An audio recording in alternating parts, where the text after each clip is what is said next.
సర్వోన్నతుడు సర్వశక్తిమంతుడును మన ప్రభువును రక్షకుడైన యేసుక్రీస్తు మహిమోన్నతమైన నామములో మీ అందరికీ శుభాలను తెలియజేస్తున్నాను.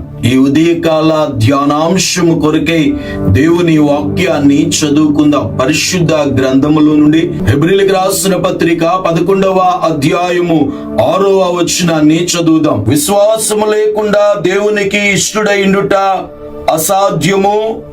దేవుని వద్దకు వచ్చువాడు ఆయన ఉన్నాడనియు తన్ను వెదుకు వారికి ఫలము దయచేయవాడనియు నమ్మవలెను గదా. మన జీవితంలో అద్భుతం జరగాలి అని అంటే మనము దేవుని యందు విశ్వాసం ఉంచాలి. విశ్వాసము లేకుండా ఎవడును దేవునికి ఇష్టుడైండుట అసాధ్యము. దేవుని యొద్దకు వచ్చే వారికి ఆయన ఫలము దయచేయవాడని నమ్మవలెను గదా అని లేఖనము తెలియజేస్తున్నట్లుగా ఈ రోజు నువ్వు దేవుని నమ్మితే, దేవుని యందు విశ్వాసం ఉంచితే, నీ పరిస్థితులు ఏవైనా, మీ కష్టాలు ఏవైనా, మీ శ్రమలేవైనా, ఎలాంటి పరిస్థితుల్లో మీరున్నా దేవుడు మీ జీవితంలో ఆ అసాధ్యాన్ని సాధ్యం చేసి మీ జీవితంలో అద్భుతాన్ని చేయగలిగిన దేవుడు.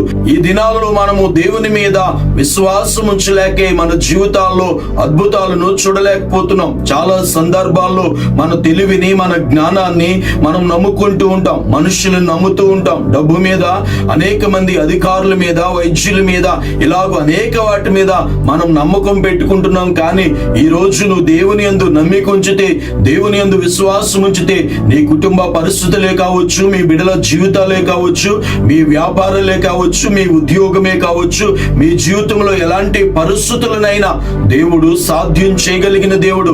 ఈ రోజు మనం దేవుని మీద పరిపూర్ణమైన విశ్వాసం ఉంచలేకే, దేవుని మీద మనం నమ్మిక ఉంచలేకే, అవిశ్వాసాన్ని బట్టి యేసుక్రీస్తు ప్రభుల వారు శరీరుడిగా ఉన్నప్పుడు ఆయన అనేకమైన అద్భుతాలు చేయలేదని లేఖనము తెలియజేస్తుంది. సహోదరి సహోదరుడా, అవిశ్వాసాన్ని విడిచిపెట్టి సంపూర్ణంగా దేవుని మీద విశ్వాసం ఉంచగలిగితే దేవుడు ఈ దినమే నీ కుటుంబములో, మీ జీవితాలలో అద్భుతాలను ఆయన చేయగలిగిన దేవుడు. దేవునికి స్తోత్రం. మన జీవితాల్లో అసాధ్యాలు సాధ్యం చేయబడాలి అని అంటే దేవుని యొద్దకు రావాలి. దేవుని యొద్దకు వచ్చిన మనము దేవుని యందు విశ్వాసం ఉంచాలి.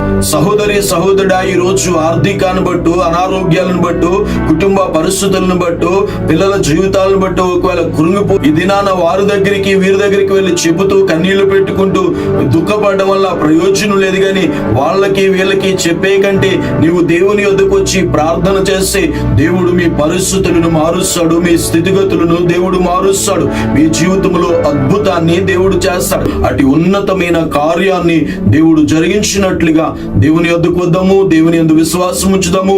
దేవుని నామంలో ప్రార్థన చేద్దాము. దైవ కార్యాలు పొందుకుందాం. అలాంటి కృప దేవుడు మనకి అనుగ్రహించునుగాక. ఆమేన్. ప్రార్థన చేసుకుందాం. ప్రార్థనలో ఏకీభవిందాం. కృపా సత్య సంపూర్ణుడైన మా తండ్రి, మీకు వందనాలు, స్తుతులు, స్తుతురాలు చెల్లిస్తున్నాను.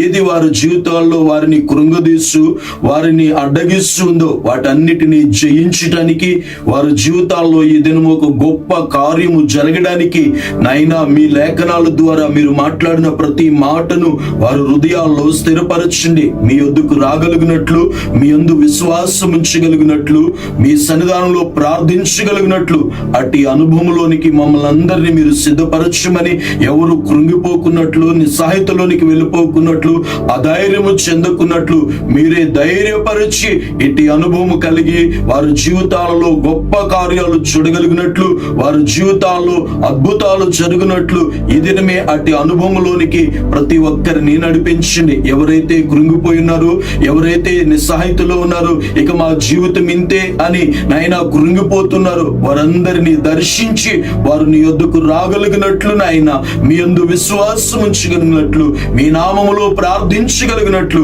మీరే సహాయం చేసి వారి పరిస్థితులన్నిటి నుండి విడుదల చేసి, అసాధ్యాలన్నిటి నుండి సాధ్యము చేసి, నాయన మీరే మహిమ కలిగిన దేవుడని, మీకు అసాధ్యమైంది ఏది లేదని వారు గుర్తెరిగి సర్వ శరీరులకు మీరే దేవుడని వారు విశ్వసించి అటు అనుభవంలోనికి రాగలిగినట్లు మీరే వారిని ఆకర్షించమని, వారిని రక్షించమని, వారి జీవితాల్లో గొప్ప విడుదలను, సమాధానమును, నెమ్మదిని కలగచేసి వారి జీవితాల్లో అద్భుతాలు చేసి మీరే దీవించి మహిమ పొందమని యేసు నామములో ఈ మనవులు అడుగుచున్నాను పరమ తండ్రి. ఆమేన్.